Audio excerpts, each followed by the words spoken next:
Hey guys, and welcome to another basic rotation guide.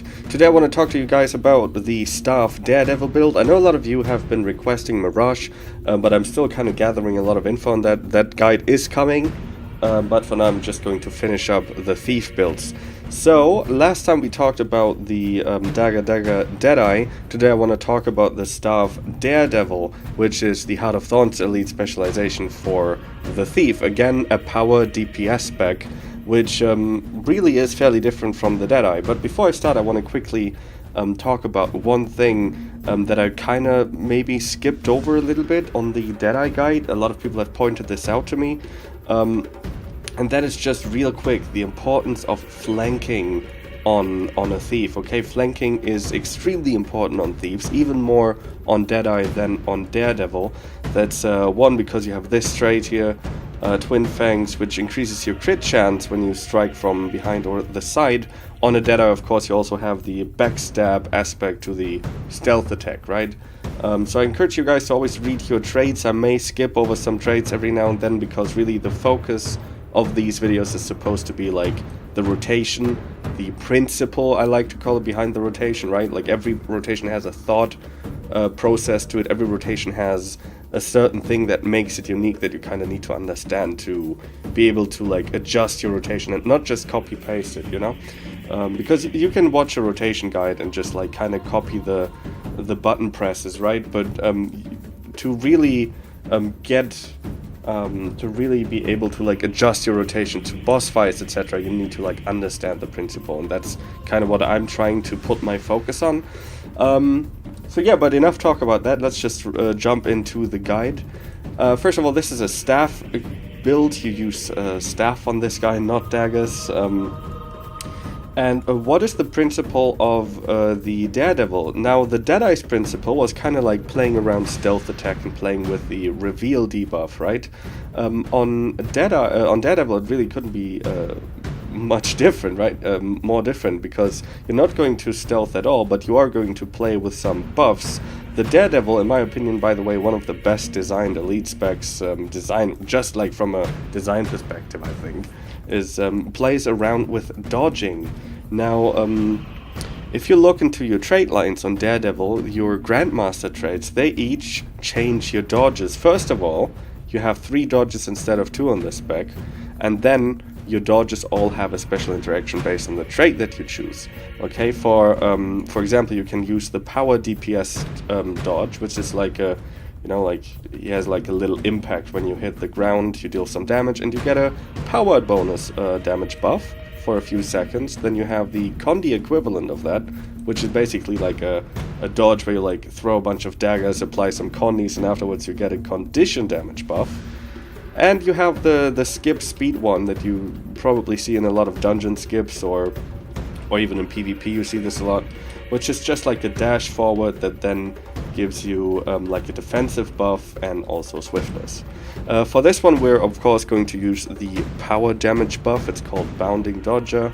And I already mentioned how this, after a successful dodge, gives you a 4-second damage buff, right? For 4 seconds, every time you dodge, you're going to get a 10% damage buff on top of, like, you know, the damage that the dodge itself deals.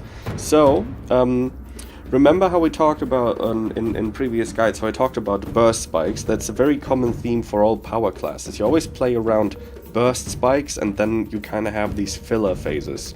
So already we can see that the damage is very much going to be dependent on how much uptime we can get on this buff. So this does heavily encourage dodging, and dodging is a fixed part of this class's rotation. This also makes positioning a much more key aspect to this class, because there's a lot of positional aspects about the Daredevil, which I guess is kind of the unique challenge to playing this properly, right? So what is your damage skill on this guy? You're mostly going to be, again, this is like a fairly simple rotation when it comes to just the skills you use. You're mostly going to be dodging, auto-attacking, and using this staff 2 ability, Weakening Charge, okay? That's really kind of already all there is to the skills we're going to use on that. It is fairly simple, so I hope this is going to become a shorter video, right? So basically what we're going to do is, if you watch the Deadeye guide, you're going to remember that the big burst spike on Deadeye came from the time frame where you have Assassin Signet active, right? And that is the same on Daredevil. Assassin Signet active power increase is so strong that it makes for an incredible burst for Thief, right? So again, we're going to have this 5-second window of Assassin Signet's huge power active increase, and we're going to overlap this with the bounding dodger buff that we get, and then we're going to try to fit as many burst skills into this time window, into this 4 to 5 second time window as we can. And what we're going to do is we're going to dodge, and then we're going to chain a bunch of weakening charges, 3 weakening charges. Use a fist flurry. This is a Daredevil skill that you're going to use on this. This is basically just like your strongest additional power utility skill. Look at this like just this doesn't really serve a lot of utility purposes. It's really just a DPS skill. You can use this for CC, but you will mostly use this in your DPS rotation. So that's already kind of like our basic burst, as we're going to dodge, charge, triple weakening charge whilst that Assassin Signet is active, and then use your fist flurry and dodge again, okay?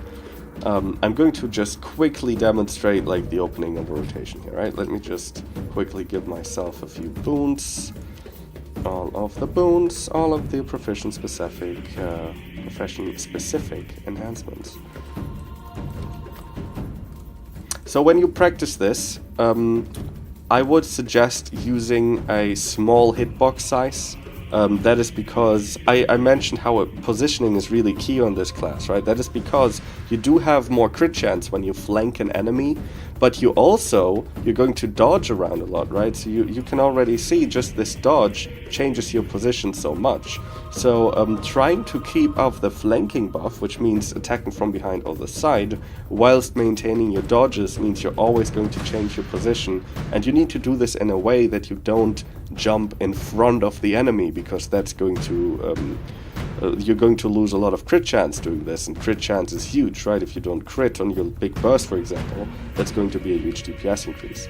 So getting your positioning right is really, really key, and to practice this, I would practice this on a small hitbox golem. So we're going to go for a small hitbox, 4 million health. We're going to put all the conditions on there as well. Keep in mind, this is super unrealistic, right? You're never going to find a situation where you have all the boons and all condies on the boss in an actual raid, but for practicing purposes, this is what we're going to use.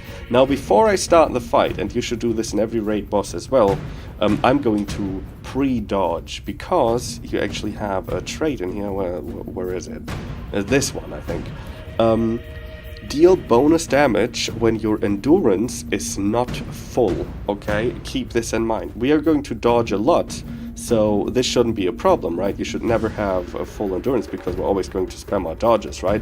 Well, not quite. Actually, there's one thing that does replenish your endurance, and that is your steal ability. So you want to make sure that... where is that trait, actually? This one there. Gain endurance when you successfully steal from an enemy. You gain 50 endurance, which is one of these little bars, right? So you want to make sure you have your endurance drained before you dodge, or you want to like use the steal right before you dodge again, right? So when I do my rotation now, you're going to see that I'm actually going to mostly use my steal when right before I'm going for the next dodge. So, quick explanations again of what I'm going to do. My burst on this is going to be stealing in on a dodge. I'm going to use my weakening charge 3 times, fist flurry, and then dodge again. And this way, I'm going to get the Assassin Signet buff on the first dodge hit, basically the first bound impact. That's already going to be under the effect of Assassin Signet.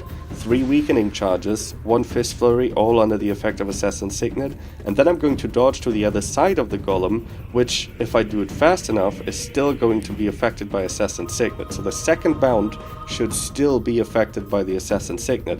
And if you can fit all of these skills into your burst, then you've got the burst right, okay? And that's a huge step. You should always aim for getting the bursts right first. That should always be your main focus on a power class, and then you should move on to practicing the kind of filler times of the rotation, the down times you might say. So yeah, let's do that. And afterwards, you're going to basically you're going to like do a kind of tuned down version of your burst. You're going afterwards, after the next dodge, I'm going to use a 1 weakening charge. Then I'm going to use my auto attack chain twice. I'm going to twice auto attack chain. Look, this again, this auto attack has a chain of 3 skills, and this one is fairly easy to keep track of because the third skill is much longer than the first 2 auto attacks. So it actually has a fairly long cast bar that you can look at. So to keep track of this auto attack chain, I really just look at the cast bar. That I think makes it the easiest. Okay. And then we're basically, you dodge, your weakening charge, 2 auto attack chains, you dodge again, your weakening charge, your 2 auto attacks, and that's basically it. That's kind of the rhythm. You dodge, 2 auto attack chains, you dodge, weakening charge, 2 auto attack chains. Dodge, weakening charge, 2 auto attack chains.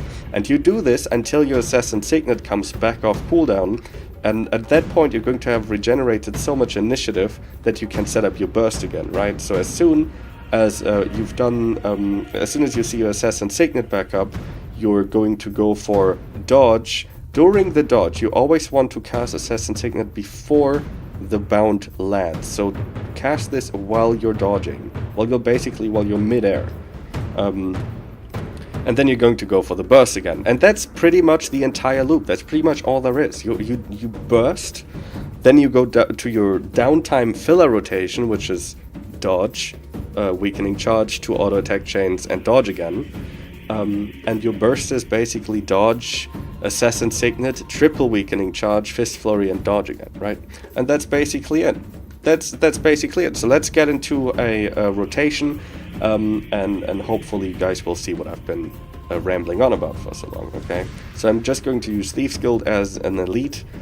You could use Basilisk Venom, of course, for CC. On the Golem I don't need this, so I'm just going to use this for the DPS increase. Oh, by the way, you do need Signet of Agility on this guy. Don't mistake it for the Infiltrator Signet, as I may or may not have done in the past on 1 or 2 on an upload of mine, right? But yeah, make sure to not mistake those, right? So yeah, I'm going to pre-dodge. I'm going to cast my Thief skill, 1 last pre-dodge, and now I'm stealing in. This is my burst. Look at the timing of the Signet, that was actually good. So, and now again, weakening charge, 2 auto attack chains, dodge, weakening charge, 2 auto attack chains. And look at the cast bar, that's what I'm looking out for. And now we have another burst. 3 weakening charges, fist flurry, dodge, and again. And now I'm going to steal right before I dodge, right, to make sure that I don't accidentally fill my endurance.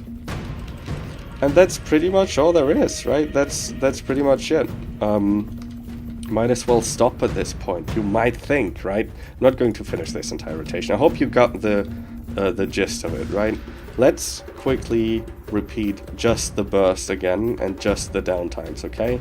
Basically, burst. Make sure you are already deprived of dodges. I'm going to, my opening would be to, dodge, and while I'm dodging, steal into the enemy. I'm just going to, set this up as you would during the rotation, right? I'm dodging. During the dodge, I use Assassin Signet, 3 weakening charges, Fist Flurry, and dodge again. 2, 3, Fist Flurry, dodge, and again weakening charge. Now I go into my downtime. Again, real quick, I'm going to reset my skills, and let's do this again one more time. Dodge, Assassin Signet, 3 weakening charges, Fist Flurry, dodge, and then we go into the downtime.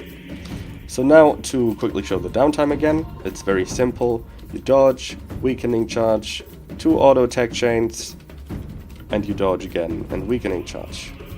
And you just do this until your Assassin Signet comes off cooldown, which is when you burst again. So there we go! 2 parts to the rotation, put them together, and you're going to see it's fairly easy to understand, right? It's not a terribly complicated rotation. The challenge really here is to keep track of your positioning. You're going to see that what I do is I try to flank by standing on the side of the enemy. I'm not standing behind the enemy.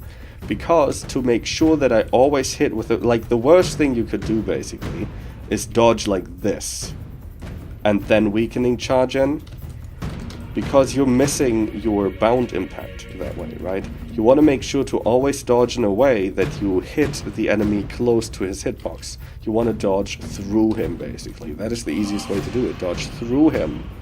And if I was to stand behind him, if I did this and I dodged through him, I would now stand in front of him and I would now put my weakening charge in his face, which is bad because I'm not going to get the crit chance from the flanking bonus. So if you just stand next to him, you're always going to be flanking. And this is challenging on a few bosses, because a lot of bosses change the way where they look. A lot of bosses like maybe change their tanking behavior based on proximity. Like if you think about Kadim mobs, for example, if you were to like just dodge into them like this, for example, suddenly you'd be tanked, right? And you don't want that to happen. So you really have to look out for where you stand on bosses and how you dodge effectively, right? And that is yeah, that's a huge factor to the class, I think.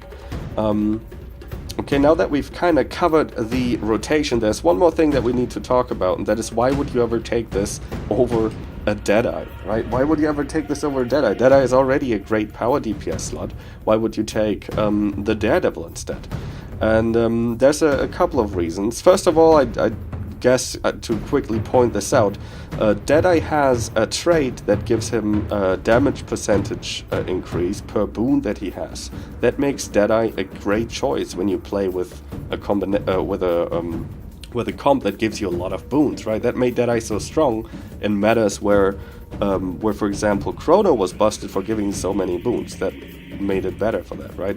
This one doesn't have that. This one has other modifiers that kind of make up for this. So in case your group has less boons, this one would be in favor of Daredevil over Deadeye.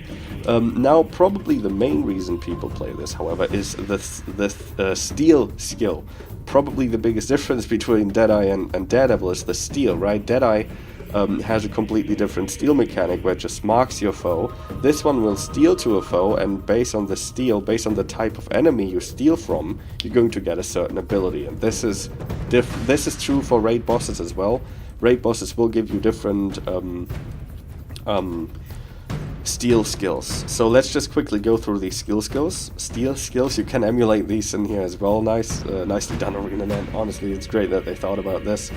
So the first one, that may be the most important one even, or one of the two really important ones that you want to look out for, is Detonate Plasma. Some bosses give you this, and this just gives you... I'm going to quickly remove all the boons from me, because otherwise you can't see this. Using Detonate Plasma basically just gives you and your team all the boons, and the great thing about this is it's 10 targets. It's insane. It's the entire squad basically gets all the boons and 10 stacks of might, right?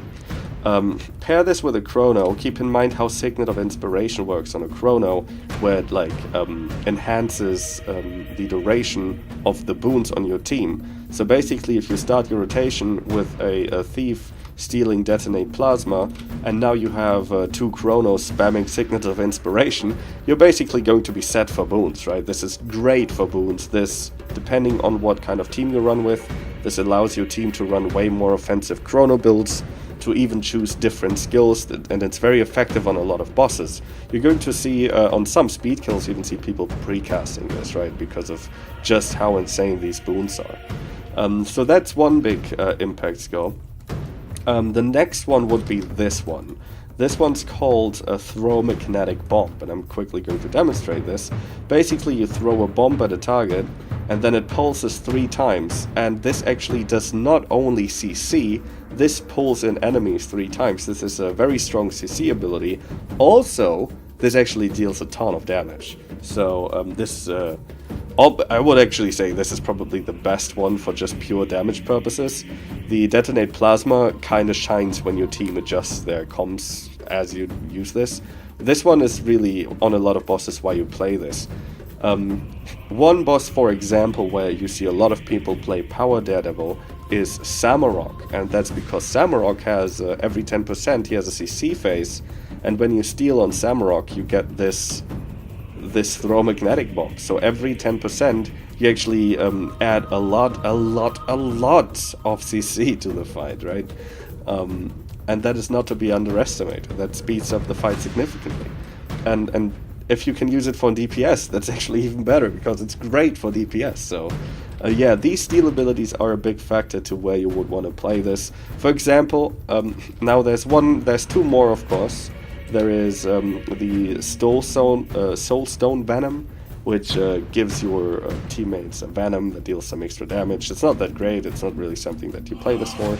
And then there is the Unstable Artifact, which is like a shadow step with a really long range. And if you use this on a downstated teammate, that will actually teleport that teammate to you, so it's kind of supportive as well. This is nice for some bosses in some situations, but overall this is not a huge help. This doesn't help your DPS, this doesn't help your... This makes up, for example, if somebody on Veil Guardian gets ported, you could use this to port them to you and rest them. But this is not going to increase your DPS, this is not going to buff your team, so it's not considered one of the great choices really, right? So, which is why, for example, on Veil Guardian, you're not going to see the hardcore teams play this, because the steal ability is not that strong. So yeah, keep this one in mind, mostly on bosses where you get this one. The Magnetic Bomb really is very, very strong ability. You know what, I'm actually going to... Nah, never mind. You know what, let's erase this. Let's erase this ability. I don't want this on the Golem rotation. Okay guys, that pretty much, I think, sums it up for what we have to talk about. I hope this was understandable. I'm going to do one more rotation without commentary, so you guys have something to look at when you're practicing this. And yeah, enjoy the rotation.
And there we go, that was pretty much it. Thanks so much for watching. If you're practicing this, one number that you can aim to get to is about 38k if you just use all boons, no buff food and all the condies and the enemy. I'm running full ascended gear with infusions in it, so keep in mind that if you don't run this gear, if you have no infusions, if maybe your gear is exotic, your number is going to be lower. Yeah, thank you so much for watching. Make sure to check out, if you want to read up more on this build, go check out snowcrows.com, where they have an in-depth build guide for this class, and where they also have great rotation videos that you should really use as a resource. It's a great resource. Thank you so much for watching, guys, and I'm going to see you guys in the next guide video. Until then,